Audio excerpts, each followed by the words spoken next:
Большое горе не так давно пришло в маленький домик на окраине деревни, где проживала семья Горленко, дед Иван и бабушка Наташа. Сын их рано ушел из жизни и покоился здесь, на деревенском кладбище. Служил он где-то на другом конце страны, а потом привезли его в деревню в цинковом гробу. Военные особо ничего не стали объяснять старикам.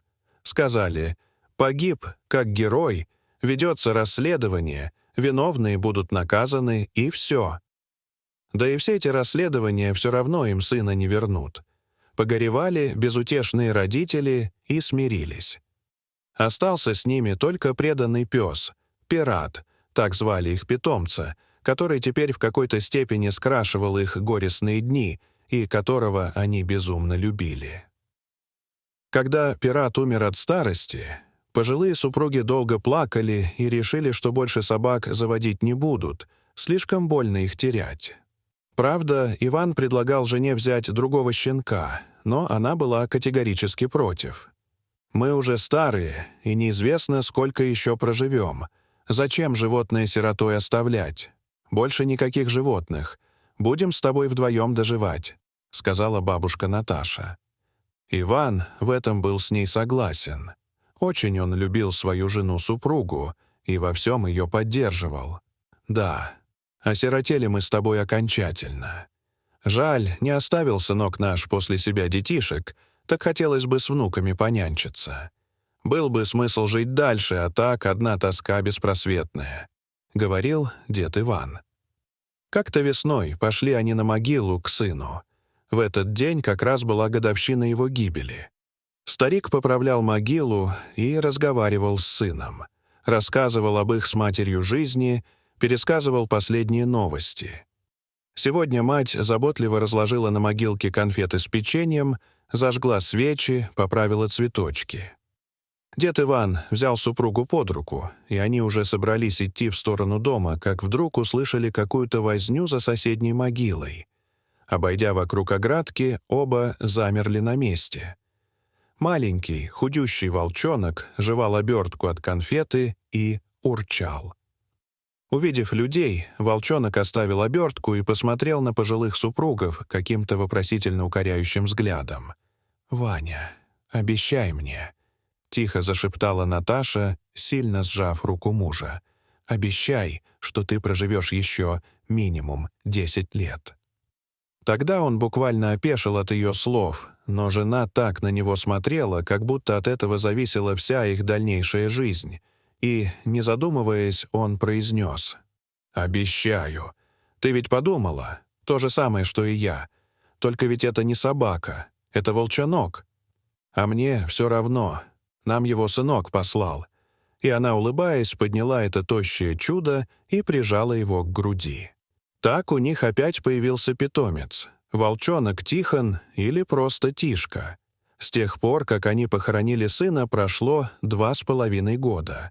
И вот в один из дней, возвращаясь с Тишкой из леса, Иван заметил на пороге своего дома молодую женщину с маленьким ребенком на руках. Сердце предательски ёкнуло.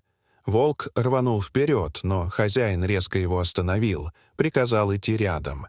Тишка подчинился. Он был хорошо обучен командам, но, шагая рядом с хозяином, волк жалобно поскуливал.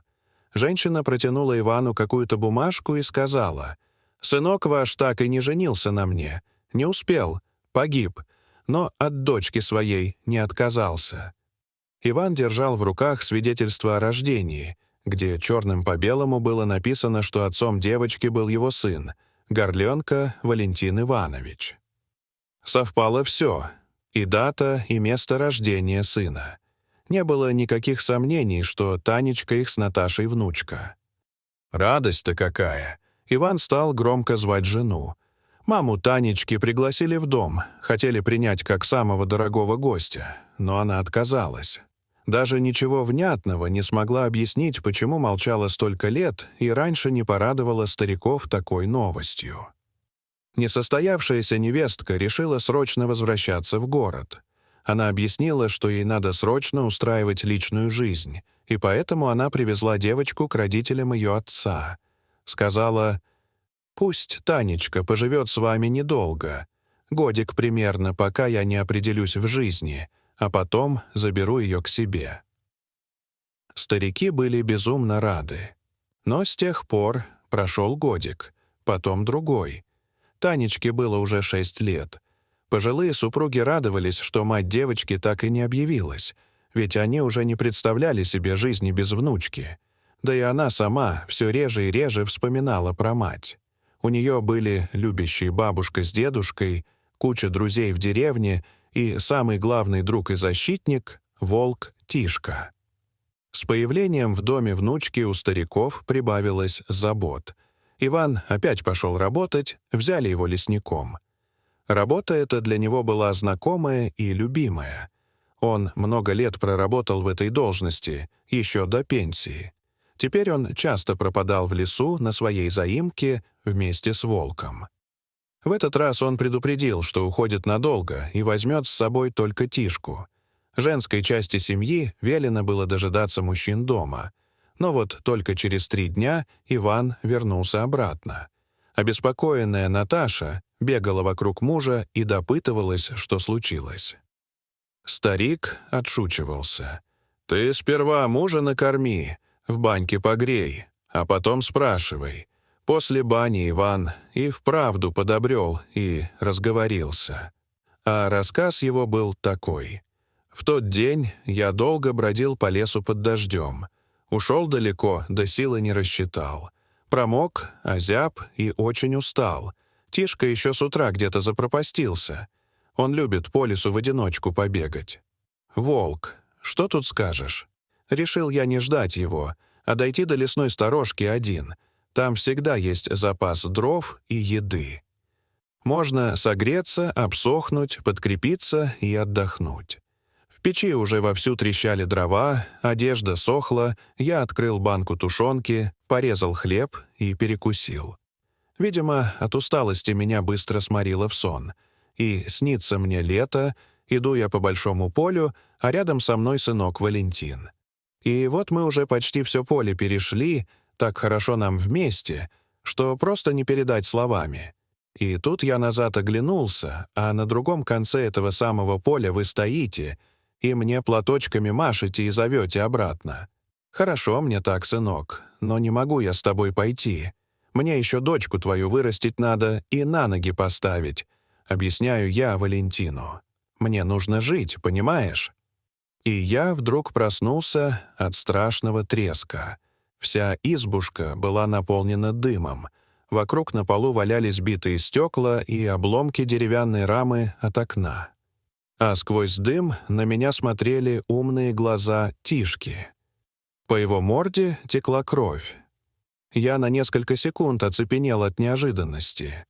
Волк, не отрываясь, смотрел на меня, а потом выпрыгнул в разбитое окно, как бы показывая мне дорогу. Я тем же путем выбрался из избушки и только потом понял, что произошло. Я уснул, а из горящей печи выкатился уголек, и пол в избушке загорелся. Видимо, волк каким-то образом пытался меня разбудить. Может, выл, а может, скребся в дверь, но я этого не слышал. Очень крепко спал. И когда он не смог меня разбудить, то прыгнул в окно так, что вынес лбом стекло. Он сильно поранился, но спас меня от неминуемой смерти. «А где же он, твой спаситель? Где Тихон?» — спросила изумленная Танюшка. «Думаю, скоро придет. Вот раны залижет и вернется. Ты за него, внучка, не переживай. Он у нас настоящий герой, а герои не пропадают», — сказал дед Иван. Дорогие зрители, что вы думаете об этой истории? Расскажите, пожалуйста, в комментариях. А если вам понравилось это видео, то ставьте лайк и подписывайтесь на наш канал. До свидания.